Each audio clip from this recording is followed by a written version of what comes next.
Isang masayang pagbati na may ngiti sa aking mga labi. Naghahanap ba kayo ng makakatuwang sa pagre-review ng inyong anak? Meron yan sa DepEd. Ang ETUlay online tutorial ay libre at handog ng ating kagawaran sa pangunguna ng OUA ICTS EdTech. Ito ay isang proyektong makatutulong sa mga mag-aaral, katuwang ang mga magulang o kasama sa kani-kanilang tahanan para masagutan at maunawaan ang mga modules. Hangad din ng programang ETUlay ang matulungan ang ating mga guro sa kanilang mga blended learning classes. Ang ating ETUlay ay mula kinder hanggang senior high school. Bukod sa academics, meron din tayong mga special programs gaya ng All is Wellness, Reading and Math Remediation, Storytelling, Mommy Tech Talks, Classes sa Gramatika, Speech Class, Financial Literacy, at marami pang iba. Pinalawig din ng ETUlay ang ating Alive program para sa mga mag-aaral mula grade 1 hanggang grade 3. Gayun din ay mayroon tayong ALS program at SPED tutorials na makasisigurong makakamit ng lahat ang inclusive education. May SPED hotline na rin para sa inyong mga katanungan patungkol sa special education.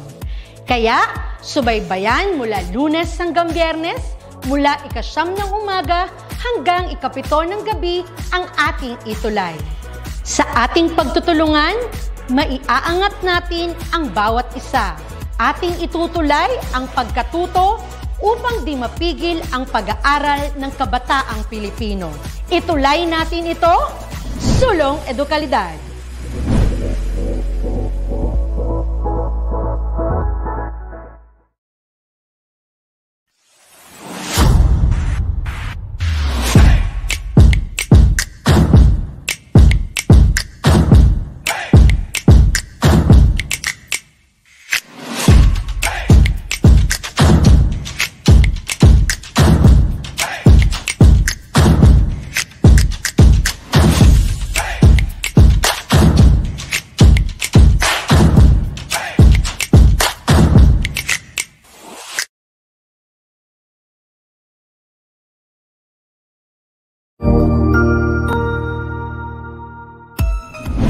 Mabuhay! Good day to all! I am your tutor Madge. Welcome to ETUlay, a free online tutorial, an initiative of the Department of Education, Information and Communications Technology Service, Educational Technology Unit, ICTS EdTech. This program is aimed at helping and assisting learners from kindergarten, senior high school, ALS, Alive, and SPED learners. Aside from answering the modules, the ETUlay is offering programs which you will surely look forward to. Together with our parents and teachers, the ETUlay will bridge the gaps where difficulty and ease meet in learning new knowledge and skills. So, let us prepare our modules, pen and paper. Ready your mind to see and hear worthwhile and interesting lessons. Let us now study and learn, together with our volunteer online tutors. Tara na!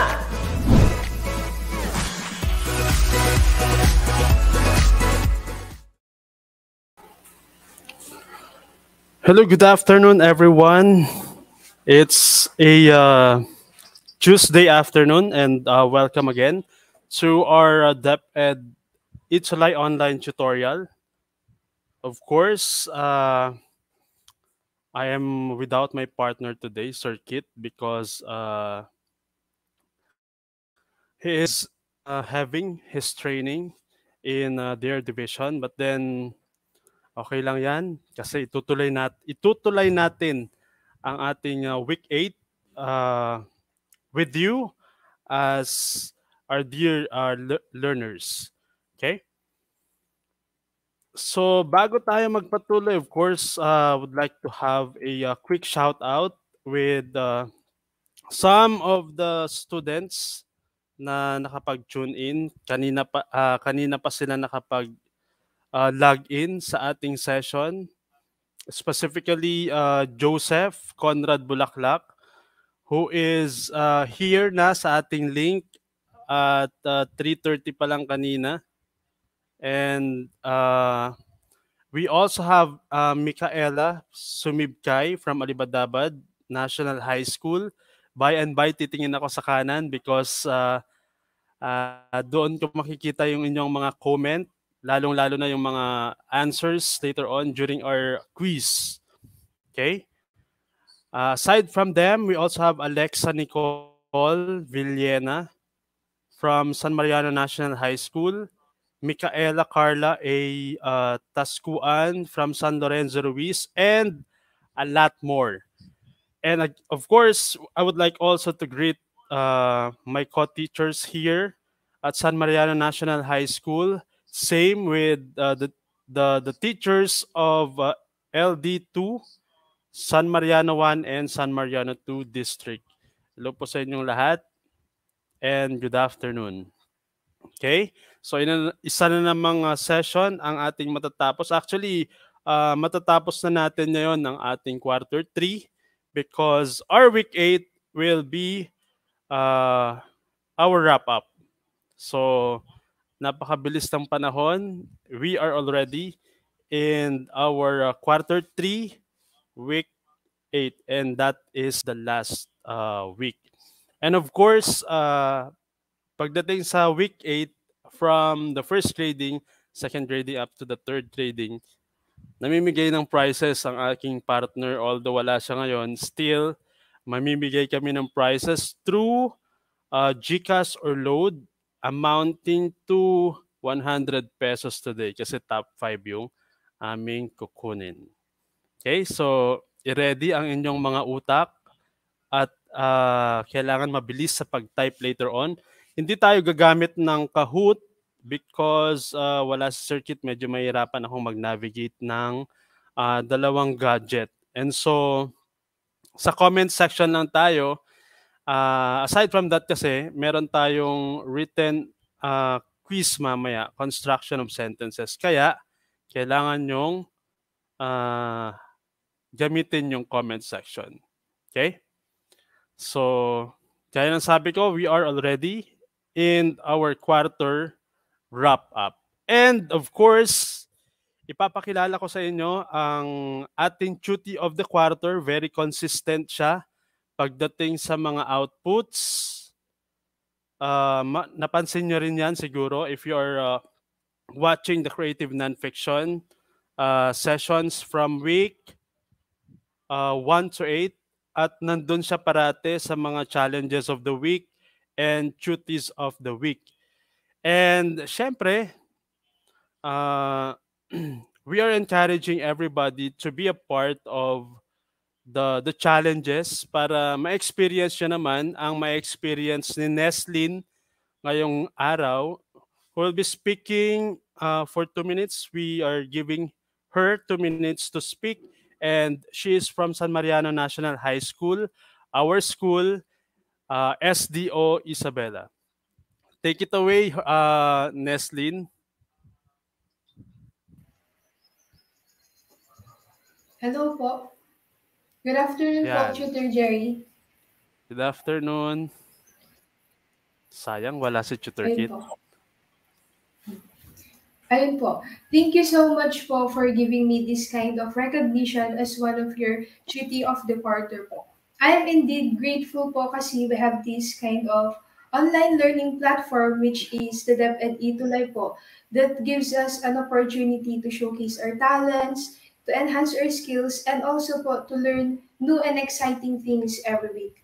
And thank you so much rin po for all of our volunteer online tutors like Tutor Jerry and Tutor Kit. Unfortunately po, wala si Tutor Kit ngayon.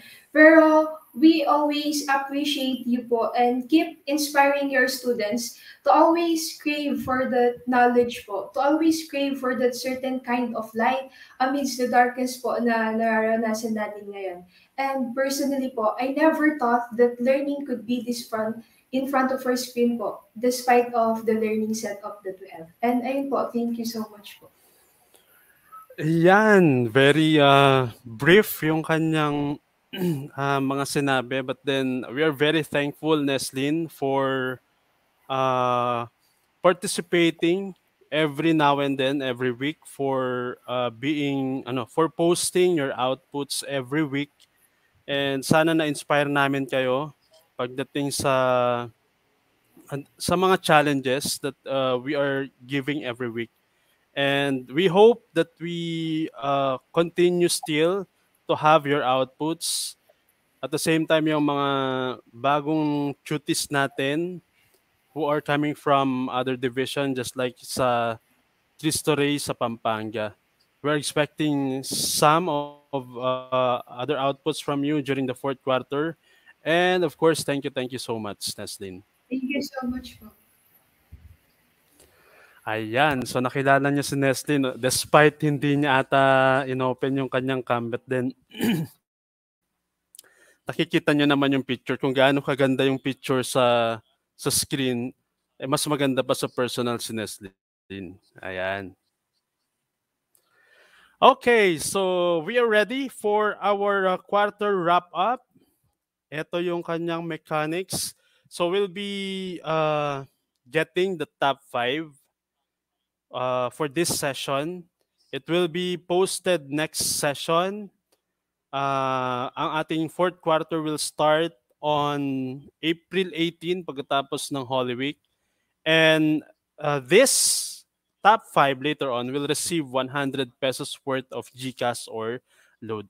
Now mapapansin nyo, hindi po natin pinost yung ating mga duties of the week for week 8 because we've decided with Circuit na sa susunod na lang na session during the start of the fourth quarter week 1.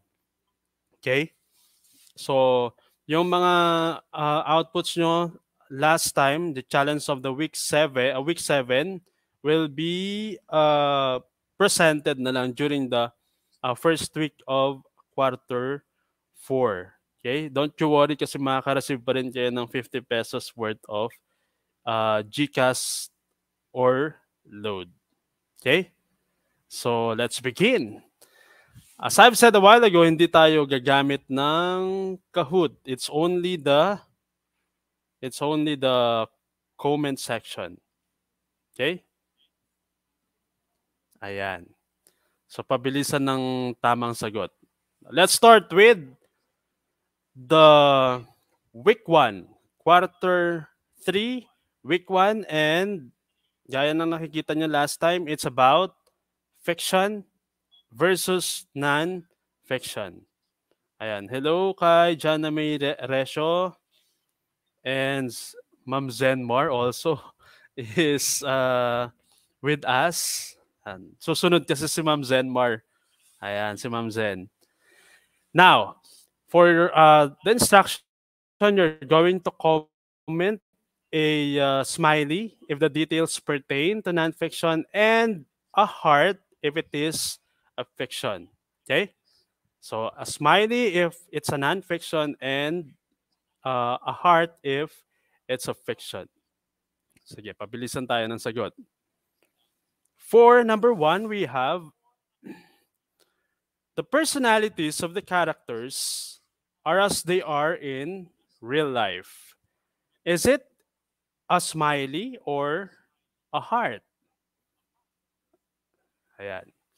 Going to wait for your answers. Top 5 doon sa comment section ang makukuha after the evaluation. Don't you worry kasi i-evaluate namin yan ni Tutor Kit during the Holy Week para maibigay namin, or hindi naman during the Holy Week, maybe until Friday, para Saturday meron kayong mare-receive na GCash. Siyempre, amounting to 100 pesos. Ayan. So, is it a smiley or a heart? Again, the personalities of the characters are as they are in real life. Ayan, bago ako mag-answer reveal, kailangan may makasagot na 5 dito sa ating comment section. At wala pa hanggang ngayon. Okay? Hello din sa aming SDS, dito po sa SDO Isabela, Ma'am Madeline L. Makaling, At the same time, our ASDS, Sir Dante Marcelo and Ma'am Edna Abuan. Hello po sa inyong lahat. Diyan po sa SDO Isabela.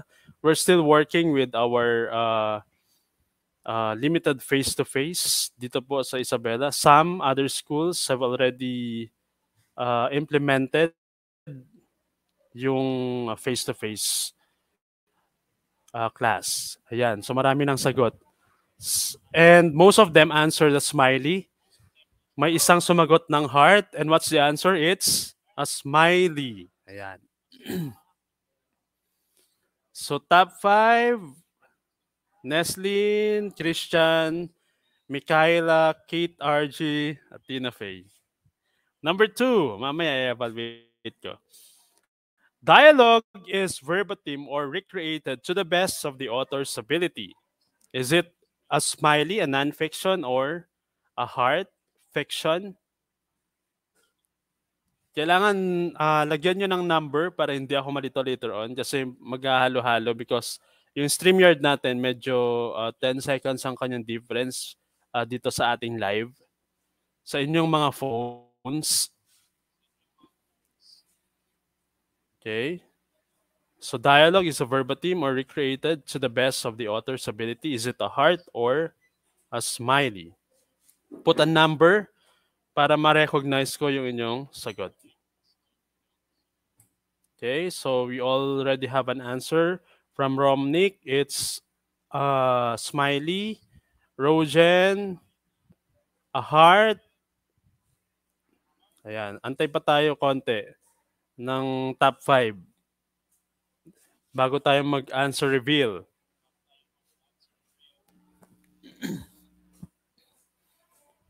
Okay, so the answer for number 2 is heart kaya? Medyo nahihirapan yung iba. So it's a smiley. So number 2 is smiley. Ayan. So dalawang smiley na magkasunod. What about number 3? Ano kaya ang number 3? So ang ating sequence is from easy to medium. May naihalong difficult question, difficult item doon sa gitna natin later on. And I hope na masagutan nyo pa rin because I believe that you are all intelligent. Okay? For number 3, we have the plot can be made up along the way. Ang daming sumagot ng heart sa number 2 at silang lahat ay mali. Okay. Okay, so number 3, bawi sa number 3. The plot can be made up along the way. Is it a non-fiction or a fiction? Is it a smiley or a heart? Ayan. This was actually discussed by me and Sir Kit. I and Sir Kit last during the week 1 of our quarter 3. Hindi nyo na siguro ma-remember, but then if you're an avid reader, ma-remember nyo despite the, okay? Already have answers from, siguro nag-isip kayo, ano, kung imposible namang puro, ano to, puro smiley ang sagot. And answer reveal, it's actually a heart. Okay? So the plot can be made up along the way. It's a fiction. Ayan. So that's it for week 1. Hopefully, may nakakuha na ng 3/3 for our week 1 quarter 3. Now, let's move to week 2 items. Analyzing themes and techniques in non-fiction. Maraming nakakuha doon sa number 3. Ayan, including Kit RG, Rohan, Neslin, Vanessa Kamonayan. Okay? So for week 2, you have to write down the letter of your choice with a given statement in its item. Madali lang to. Okay? Number 4. Life is fleeting and temporary. We wear and fade as we age. Ano kayang technique yan? Is it characterization, themes, imagery, or dialogue? Is it, again, is it letter A, B, C, or D? Life is fleeting and temporary. We wear and fade as we age. Ayan. Dumadami ang ating viewers. Hello kay Vanessa Kamanayan. She had answered heart a while ago. Ang bilis sumagot ni Romnick. It's letter B daw according to him. What about the others? Answer reveal na tayo after... Yan. Marami ng sagot. So we need to reveal the answer. It's themes. Okay, it's letter B. Ayan, maraming naligaw na letter C. But then actually the answer is B. Ang nakatama doon ay tatlo. We have Neslin. Who else? Si Neslin ba? Yeah, themes. We move to number 5. Medyo marami pa tayong item. The narrator was innocent in the beginning. Is it characterization, themes, imagery, or dialogue? Ayan, comment down your answers in our inbox, our comment section. Ayan. So number 5, the narrator was innocent in the beginning. Is that a characterization, a sample of characterization, themes, imagery, or dialogue? Answer reveal tayo para mabilis. It's already 4:21. The answer here is characterization. It's letter A. So actually, maraming nakakuha. Because of the clue, the word narrator. Sige, so i-evaluate natin later on kung sino yung mga top 5. For number 6, easy. An easy item because of the clue. Meron kayong actually clue dyan. This is why I eat last. This is a dialogue spoken through his own masterpiece, Sir Kit Nadado. Ayan. Sa kanya galing yung word na yan. Yung statement na yan.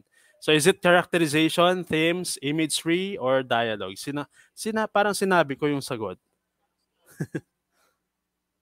Okay. So most of you answered D. Some answered A. Let's reveal the answer. Ano kaya ang sagot dyan? Basically, it's letter D. So, ang sagot dyan ay letter D. Ayan. So, tapos na tayo doon sa easy question. I hope na may nakakuha sa inyo ng 6 or 5, pinakamataas. It's either 6 or 5. And you still have the chance, of course, to be one of the top 5 in during the evaluation later on. Okay, mag-alala, hindi ko paabutin yon ng Friday. Bukas na bukas ay magsasend kami ni Tutor Kit ng inyong mga prizes for the top 5. Same, of course, with Neslin, who was awarded as the Tutor of the Quarter. We'll be talking with Tutor Kit kung magkano yung ibibigay namin kay Neslin later on. Ayan. So, let's move on to week 3. Creating samples of different literary elements. Ano kaya ang challenge dito? Multiple choice pa rin kaya? Or identification na? So, our instruction, you're going to use descriptive imagery, concrete and specific details in writing your descriptions on the following challenges. Actually, isang challenge lang yan eh. on the following on this specific challenge. Chosen statements will be given 3 points after the evaluation. So, hindi ito paunahan ng sagot because you're going to construct a sentence, but then pagandahan to ng construction ng sentence, ng idea, organization of thought. Okay? Ang gagawin, the challenge is, for week 3, in 3 to 4 sentences, you're going to describe the weather in your respective places today. So yan ang inyong gagawin. In 3 to 4 sentences, you're going to describe the weather in your respective places today. Lagyan nyo ng spices para maganda sa pandinig as well as kaaya-aya siyang basahin. Okay? So I'm giving you maybe 1 to 2 minutes to do it. And then you're going to comment down your answers in our comment section. Ayan, sige. At habang ginagawa nyo yan, may I read some of the comments?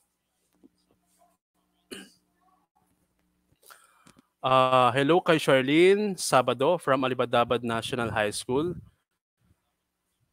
Joy Martin Ruiz. Charlene. Sino to? Lovely Irene Asherto. The awarding for your school, your respective schools and teachers will be done by maybe the 2nd, 3rd week of May. That's according to the update last time by Ma'am Nova. Patuloy kayong mag-antabay because we'll have a week break during the Holy season, the Holy Week. That's next week. So wala tayong ETUlay session. It will be on April 18 na yung ating week 1. Okay? According to Joseph, our house, it will become rain in our, the weather in our house will become rain. They are on no electricity and they have to bring flashlight and candles. Very good, Joseph. So, unang-una sa listahan si Joseph, and I hope some of you are still organizing their thoughts regarding the weather. Dito kasi sa amin, it's cloudy. Somewhat may mga kalat-kalat na pag-ulan. Ayan. What about yours in your places? Especially those who are not from Isabela. Sige, you still have 1 minute. Hello, Sir Junjun Ramos. Ang ating dakila, a legend when it comes to research. Tutor Junjun Ramos every Friday, Practical Research 2. Ayan. And ayan, sino pa kaya? Mag-aantay tayo ng sagot. Christian Robles Canapi, week 3, once upon a time when a bright sunny day becomes gloomy, the clouds are dark and looks heavy. I was sitting there, also feels like weighty, embracing the solitude in a glimpse of epiphany with the baggages of thoughts, lassitude, and melancholy. Ayan. So, sige, tingnan natin later on during the evaluation. Maganda yung kanyang organization of thoughts as well as the choice of words sa kanyang statement. Ayan. Michaela also answered, the wind was so cold, the leaves of trees are swinging, and the branches of trees are dancing. I feel so good because the fresh air is refreshing my mind and soul. Wow. So at least may mga magagandang sagot tayo today. Still have 30 seconds. We only have top 3 pa lang doon sa ating week 3 challenge. Kailangan yung magmadali. Alam ko you're good in your descriptions, pero kailangan din natin mag-isip. Siyempre, ang hirap kayong gumawa ng feature write-up na 3 to 4 sentences. Ayan. Sige, 20 seconds. Hello sa aking butihing principal dito po sa San Mariano National High School, Ma'am Glenda Aipira. Sino pa ang may sagot? Neslin answered, the sun seems abandoned its spot. Totoo yun. On the area that I usually see its radiance, the skies are painted with gray palette, while the cold wind ran through the surface of my skin like a damp cotton in a cup of water. Wow, very good. Ayan. So I think meron na tayong top 5. We also have Nathan Vinasoy. The weather for today was a cloudy and puffy, summer lights and dark. When you look really closely, it's starting getting heavy. Tapos may mga siya, clouds. Very good. Ayan.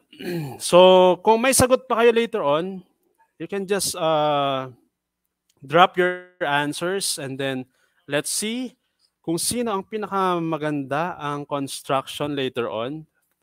The use of words. Okay? Sige. Now, let's move to our quarter 4, Analyzing Non-Fictional Elements, Part 1. Just type in your answers doon sa ating week 3. Meron na tayong 7 answers. I'll just be reading them later on pagkatapos ng session for the evaluation process. For week 4, we have Analyzing Non-Fictional Elements, Part 1 Characters. You're going to identify words associated with physical description and depth. You know, na-discuss natin yung physical description and depth about characters last time. Through the given illustrations, you're going to drop your answers in the comment section. So you will be basing your answers with the following illustrations. Ayan, number 7. Ano kaya yan? It has something to do with physical description and depth. Okay? Na-discuss natin yan during our week 4. Number 7 is, ano kaya ang sagot? Of course, while I'm waiting for your answers, tuloy-tuloy pa rin po kayo sa pagtutok sa amin every Tuesday at 4 o'clock in the afternoon. Still on Creative Nonfiction. Week 1 po tayo by April 18, quarter 4. That's the last quarter. And finally, graduation na. Hopefully, magkaroon tayo ng face-to-face graduation. Yun yung inaasam, dream of every grade 12 students. Ayan. Ano kaya ang sagot sa number 7? Key in your answers. Because it's already 4:33, you still have 7 minutes. Kaya pa naman. Okay? So, for Christian, ang kanyang sagot ay hopefully, hindi kayo nagkokopyahan ng sagot, ha? So, the answer for this is yes, clothing and accessories. Ang nakakuha ay 3 lamang. Ay, na-note ko yan. Okay? Para walang dayaan. Clothing, it's Louis, Dale, Christian, and Neslin. For number 8, ayan. Those are your clues. The illustrations. Pag nakakakita ako niyan, yung nasa blackboard, anong feeling ko kaya? The same time, yung mga ropes, mga tali, mga knots na nagkumpol-kumpol, it has something to do with, ayan, 4 letters were already given. I hope na you could just arrive at the exact answer. Ano kaya ang sagot dyan habang nawawala ang aking internet connection dito sa cellphone? Okay. The answer for number 8 is... Ano kaya ang sagot? You're still thinking. Hello kay Sarah Jane Makabangon Galutera, Alibadabad National High School.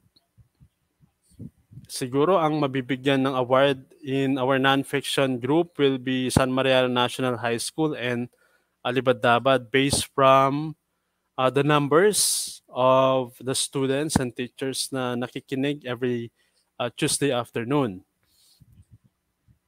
Okay? Parang nahihirapan kayo ngayon. So, for the first letter, sabihin ko na nga yung first letter, it's letter C. So, meron na kayong ko. Ano kaya ang sagot dyan? Ayan. Napapawaw ang ating tutor Junjun R. Ramos. Napakagaling sa research. Okay? Kung ang number 7 ay clothing and accessories, number 8 is, answer reveal na tayo, it's complexity. Ayan, complexity. Di ba nga? Pag nakakita tayo ng mga formulas, somewhat na tungkol sa mathematics, it's about complexity. Okay? Now, kailangan nating bilisan because it's already 4:36. Part 2 tayo, scene setting. Ito, matatandaan nyo pa to because it's still fresh kahit sa aking mind. Ayan, complexity based on the answer of Joseph Conrad Bulaklak. Okay? So details and mood. You're going to read carefully and list down all the words that evoke the 5 senses in the following paragraphs. So titingnan nyo lang yung mga words that has something to do with our senses. And then itatype nyo lang, ikikiin nyo lang yung sagot doon sa comment section. Okay? So here's the piece, the masterpiece, the text. I stood shielding my eyes as the cool, salty water washed the grainy sand of my feet. A few streaks of wispy clouds painted the deep blue sky. The beach is dotted with red, blue, and yellow umbrellas. A man snored contently. Okay. So, siguro bilisan na lang ang pag-skim ng mga mata for you to be able to get some of the words. Okay? Type nyo na lang ng mabilisan. For the second paragraph, the hills by the beach look like brown teeth looming over the sunburnt and noisy crowd.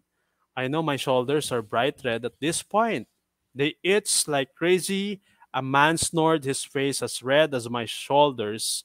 He'd regret that. Yan. Balik tayo doon sa unang slide para makakuha kayo ng sagot. I stood shielding my eyes as the cool, salty water washed the grainy sand off my feet. A few streaks of wispy clouds painted the deep blue sky. The beach is dotted with red, blue, and yellow umbrellas. A man snored contently. Ayan. Kailangan niyong magmadali sa pagsagot. 5 senses. Using your 5 senses, you're just going to comment down yung mga words that has something to do with it, with the 5 senses. Okay? Your visual, your sense of touch, taste, hear. What else? Okay? Ayan, kunwari nagmamadali tayo because it's already 4:39. Ang bilis ng oras pag sa ETUlay. Ayan, kailangan nating tapusin until maybe 4:41 or 4:42. Konting OT. Okay? Ano kaya ang sagot dyan? So I'll be waiting for your answers before we finally say goodbye. Hindi natin matatapos yung ating week 6, sayang. But then it's a part of your challenge last time. I know some of you have already answered it. But then, syempre, gusto pa rin namin ma-assess ngayon if you really had learnings with creative nonfiction. Okay? Sige. Answer reveal ako. Yeah. Answer reveal na ako because it's already 4:40. So those are the answers. Cool salty water, grainy sand, streaks of wispy clouds, deep blue sky, red, blue, and yellow umbrellas, brown teeth, sunburnt and noisy crowd shoulders, bright red, itch, his face as red as my shoulders. So those are the answers for this week 5 part of our evaluation, our quiz. Okay? Hindi na natin matatapos to. But then, congratulations for everyone for spending your week 1 to 8 with us, Creative Nonfiction Group. And we hope na by the start of the quarter 4 ay mas dumami pa kayo for us to have great interaction during the start of the week 1 quarter 4. Congratulations sa ating lahat. And before I leave, of course, I would like you to have this. A winner is a dreamer who never gives up. Kasi pag mag-give up nga tayo, hindi tayo mananalo at any means. We need to pursue whatever our dreams are. Kasi ang sabi nila, we have to be obsessed of what we want to possess. Obsession is equal to possession. Thank you very much for tuning in with me today, and I hope na andito na si Tutor Kit by the start of the quarter 1. Thank you so much and goodbye.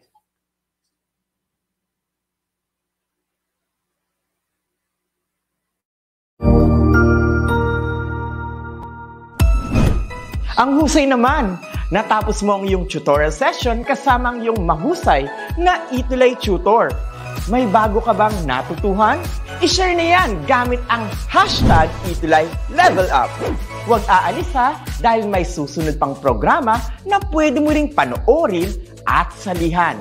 Dahil naghihintay na ang iyong mga tutors. Happy learning dito sa ETUlay!